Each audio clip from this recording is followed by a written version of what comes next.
There's a pretty one, Ulysses.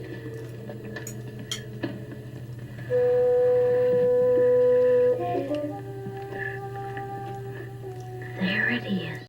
Hello BookTube, I'm Sean the Book Maniac. Welcome back to my channel and another Friday Reads. First of all, from the bottom of my heart, I want to thank everybody for the outpouring of support and warm messages after I announced my father's passing in that video last Saturday. The response was incredible and incredibly comforting, so thank you. Thank you so much for that. And I don't really have much to say today about all of that. We're all doing as well as can be expected. And it just takes some time to... Well, it takes a lot of time. It's taking us all a lot of time to just sleep off the stress and kind of loosen up our bodies again. That has been... I'm still... and we all are, I think. Certainly Mum and I are both really tight and needing to sleep a lot more than usual. So that's kind of where things are at. But we're doing okay. So because I don't really want to talk about that in any more depth, I don't have any other personal news. I'm slowly ramping up my reading, and I'm sometimes I'm just not in the right space to read, but I'm getting more reading done day by day. So I do have a little bit to tell you about in the reading department. And similarly with editing videos, I think the last time I talked about this, I said I find editing such a comfort at the end of a night, at the end of a long day, but I haven't been able to. That hasn't been true for the past couple of weeks, so I've just kind of ignored it. So I have a whole backlog of videos that will be coming out eventually, and keep up with the wee in other words and the wee book hauls. But I'm just getting back in the groove, step by step. The main purpose of this Friday Reads is to showcase this week's mystery guest. Now, the audio is perfect, but the video was a bit wonky. So much of the time, I'm just going to put their author photo over top of their very blurry or else frozen face. So you'll at least have something to look at, but rather than look at a blurry, grainy image of this week's mystery guest, much of the time you get to see a really crisp, lovely photo of them. Without further ado, please enjoy. How wonderful to have the Irish writer Coveri Madavan as my mystery guest this week. She is the author of the 2020 novel, The Tainted, and she's going to tell us about what's new in her writing life and in her reading life. And she's actually joining us from her Italian holiday. Hello, Coveri. Hi, Sean. It's so good to be back again with you. It's so great to see you, especially when you're beaming from ear to ear. So tell us what's new in your world, Coveri. Well, I'll tell you the reason I'm beaming from year to year. And honestly, I haven't stopped for the last half hour because let me just start again. I've just recently finished my book about 3 weeks ago. I finished my fourth novel. It's called The Inheritance. I've been with very, very nervously to hear back from my publishers. And literally only half an hour ago, they rang me to say how absolutely thrilled and delighted they are with what I submitted. So as you can see, that's the reason I'm grinning from year to year. Well, yeah, congratulations. So How exciting. How exciting. Yeah, it is really very exciting. And the reason I was nervous, Sean, is because this is my first book that's a fully Irish novel. There's no Indians in it. And it's fully set in Ireland. Yeah. So it's quite a daunting thing when you're not native Irish, even though I might fancy myself to be as Irish as an Irish person, or even more Irish than an Irish person. But still, well, you've lived in Ireland a long time. How long have you lived in Ireland? I can't remember. 38 years this year. Yeah, that's a long time. Yeah. You must have come over when you were 2 years old, Coveri. You're very kind. I came when I was 23, so really I came as kind of a very young adult. And 23 is so young. We were like, I was just out of university. I had just had my first job, and that's when I left. So to have arrived here at 23, I really did all my growing up in Ireland. Genuinely, I did. And I'm 62 now, so it's been a long haul. Yeah. But tell us about this forthcoming novel, Yeah. which I believe comes out in September, correct? That's right. It comes out on the 19th of September. It's set in the 1980s. It's set in 1986 in Ireland, at a time where it was a very, very tough time in Ireland. It wasn't just a recession. It was almost like a depression, really. There was few jobs. And so the book is actually set in the Beara Peninsula, which is in the southwest of Ireland, in Cork, in County Cork. Very, very, very beautiful part of Ireland. And because I love it so much, I'm quite happy to say it's the most beautiful part of Ireland. Set in Glengariff, a very small village. My main character is London Irish.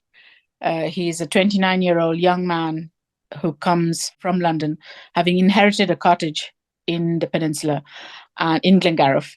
And he's coming to Glengariff when most people of his age are leaving. And within a few days, within a few months of arriving, he becomes very friendly with his nearest neighbor, a husband and wife, who are his closest neighbors. The man, and I'm not giving the story away, the man unexpectedly dies. And my hero is asked to take on his bus run. This man used to have a bus run from the tip of the peninsula all the way to Cork every day and back. And he had a lot of regulars on the bus. So the widow, on the day he dies, turns to him and says, look, we can't possibly let all these people down. They're all going to work, and we haven't had time to give them notice. So he agrees. And it's what happens, when he takes on this bus run. And because on the very first day, he realizes that there is a child on the bus who is only about 6 years old, who is nonverbal. And this child gets on the bus and does the bus run back and forth every day. Doesn't get off anywhere. He just goes all the way to Cork, 3 hours, and 3 hours all the way back. And it's just to give the mother a bit of a respite so that she can work and earn some money. So the whole book is based around that, what happens between him and the child, and him and the child's mother. And then I have a historical thread running through the book that links in with the story in the present as well. And this story from the past is the very famous Long March of O'Sullivan Beara, who was the chief of the O'Sullivans in the 1600s, one of the last people, who held out against the English. He and his clan hid in the forest in the 1600s. And so there is a historical thread running through. So that's sort of a quick summation of well, it's not very quick, but it's a summation of the book anyway. Oh my gosh, I'm already hooked. And I love the idea that we're going to get to meet a cast of colorful characters who are regulars on that bus. That really strikes my fancy. And then to have the historical thread running through it, holy smokes. Can't wait to read it. And I'd like to have you back around the launch date to talk more about it after I've read it. But yeah, how exciting. Yeah, I would love for you to read it, Sean. I really would. And it's one of those books that when I started researching it, I actually realized I was meant to write this book, because we've had this little cottage in Glengariff for the last 25 years. And for 20 of those years, I never knew that the ridge on which our cottage is situated, it's a high mountain ridge. And on one side of the ridge was where the English were camped. And on the other side of the ridge was where the Irish were camped. And like when I found out that bit of history, I just thought, well, I have to write this book. I have to be able to tell the story and tell it through fiction. Anyway, it is one of those amazing coincidences. Start out writing something and then you think, the story just kind of fell into my lap, really. Absolutely. And did you get any writing or story advice from any of the ghosts of these people from back in the centuries ago?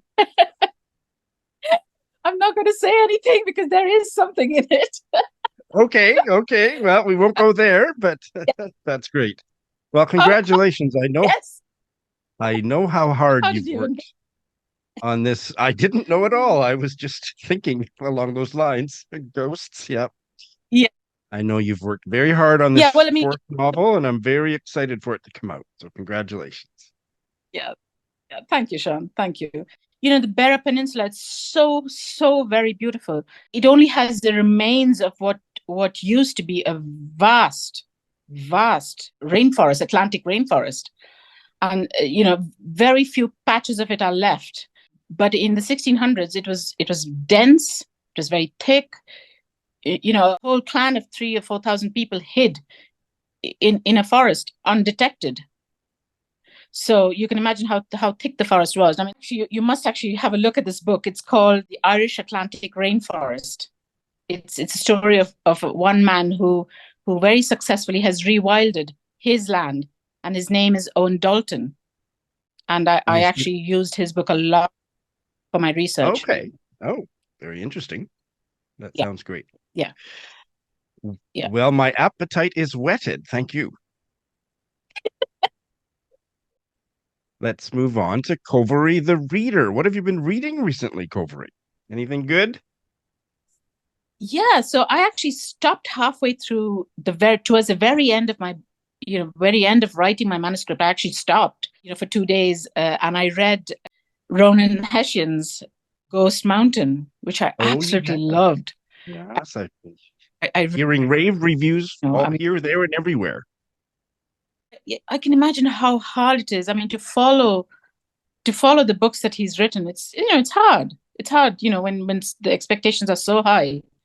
Your first book is just an absolute, amazing bestseller, and then the second, Panenka, which I actually loved. Of all 3 books, I actually liked his second book the most, because I just thought he wrote very, very beautifully about the character's relationship with his grandson. I found that very poignant and very sweet and endearing. So, to follow it with a book, a very powerful, strong book like Ghost Mountain, it's just extraordinary that you could write 3 amazing books one after the other, really. So I loved his book, and then I went back to writing, and then when I finished my own book, I had heard so much about another writer, also from the same stable, from the Blue Mouse stable. I mean, they're amazing publishers. They literally, every book of theirs is so guaranteed. You're guaranteed a good read. As soon as I finished my own manuscript, I read a book called Christ on a Bike by Orla Owen. And I have to say, that book as well, I absolutely loved it. The premise of the book is so unusual. What is the premise of the book? The premise of the book is, if you wish for a lot of money and you get it, and it's not you're winning the lotto, it's not that scenario. There's an addition to it, because you win the lotto with a lot of caveats. And then, how do you handle all those caveats? And, there's a lot of, she writes about resentment, jealousy. Oh, it's just so beautifully written. Really, it is. Wonderful book. Well, I ordered it, so I have it on my reading pile. Looking forward to getting to it. Oh, tell me, Covery, if it's a spoiler, don't answer this question, but does the title imply that Jesus Christ is a character in the novel, or is it some kind of an exclamation like Jesus Christ? Or can you tell us anything that's not spoilery about the title? Yeah, it's an expression of with an exclamation mark. Good. And I'm not going to say anything. I don't want to say anything more. I'm just relieved that Jesus Christ is not a character in. No. You actually begin to think, oh, what would I mean, it's one of the few books where as I was reading it, I kept thinking, what would I do? Would I be like that?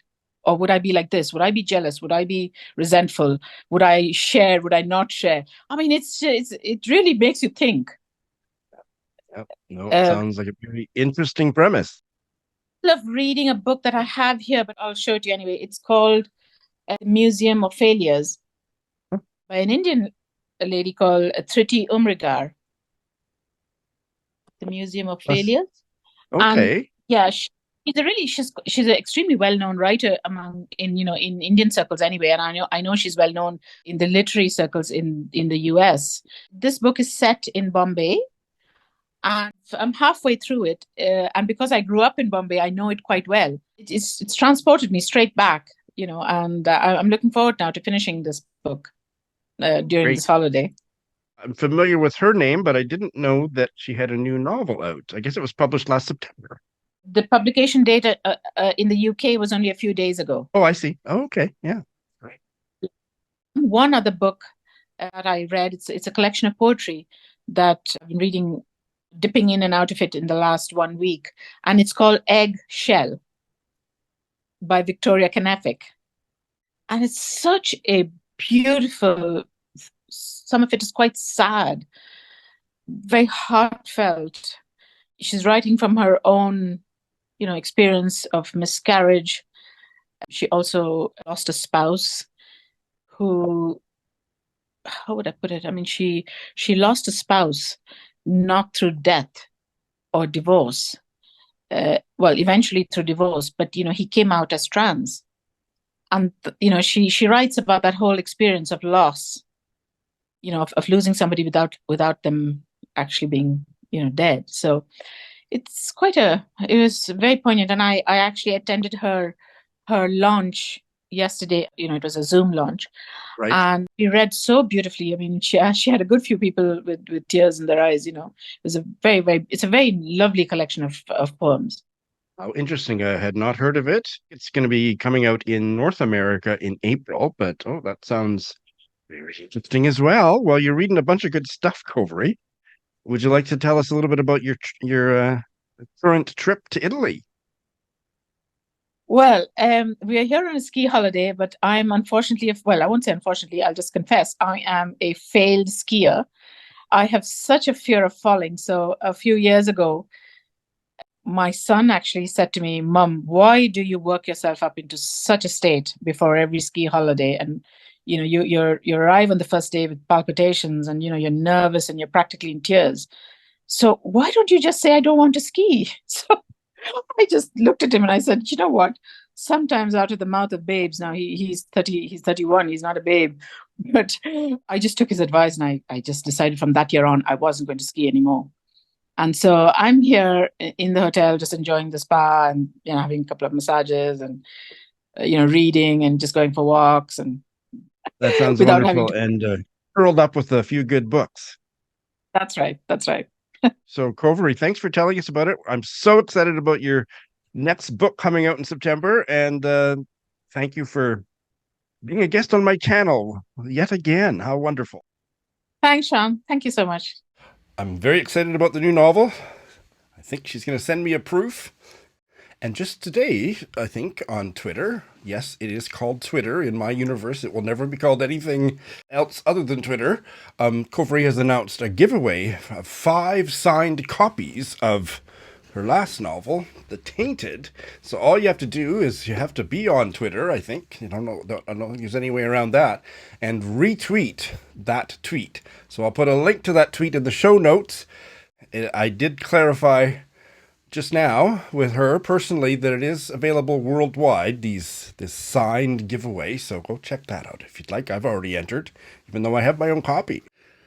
All right, in terms of what's been happening on my channel since the last week, not a whole heck of a lot, actually, but I've managed to post 2 interesting things. One is a chat with my friend from Louisiana, Erica, about that wonderful 1995 gay novel called Now and Then, so check that out.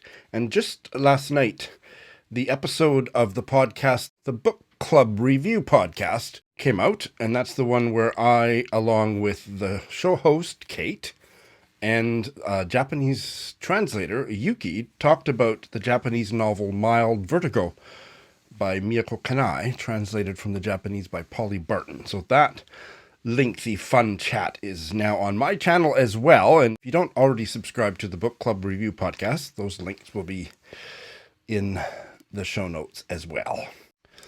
In terms of other announcements, I haven't mentioned Patreon recently, and how do I put this? I would really be happy for more support on Patreon. That's all I'm going to say. There's a little blurb about that in the show notes every week. And also to say, if you join right away at either the mid or upper tier level and are a fairly fast reader, you can participate in our Patreon read-along discussion of the first half of Somerset Maugham's Of Human Bondage right at the very end of March. I believe March 30th or 31st or something. So there's a motivation, I hope. I've read farther in than this. This is where I stopped reading the paper copy and switched to ebook because I really didn't find that the print was very reader friendly. It's not only small, but it's a little bit blurry. I thought it was my failing eyesight until my friend Gwen looked at it and said the same thing. So at that point I thought, I don't need to make this any more difficult than it is. I can just download a free ebook, and I can make the print as big as I darn well please.